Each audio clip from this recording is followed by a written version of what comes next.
Di gioco il Milan ha risolto rapidamente l'incontro col Como, che fino ad ora aveva sempre impegnato le squadre di rango. Rientro di Rivera si può parlare solo in il secondo gol milanista. Segna Calloni con un bel intervento di testa su centro di Chiarugi, 2-0.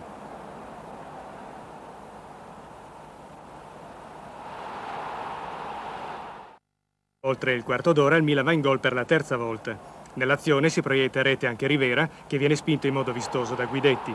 Risolve tutto Chiarugi infilando la porta da pochi passi. Sono curioso di Como, siamo al quarto gol del Milan. Vedete che in piena area di rigore Bigon è pescato in posizione di fuorigioco, anzi crede di essere pescato, lo crede lui, lo crede il portiere Rigamonti del Como, lo credono gli altri giocatori, lo crede anche il nostro operatore che non gira più, ma Bigon quasi Gol che vedremo alla Moviola. Sul 4-0 il Como tenta l'ultima reazione. Albertosi riesce a deviare molto bene su tiro di Rossi, ma verrà battuto poco dopo su punizione. Guidetti indirizza bene a rete, Albertosi respinge corto davanti a sé, Iachini segna il gol della bandiera a 3 minuti dal termine.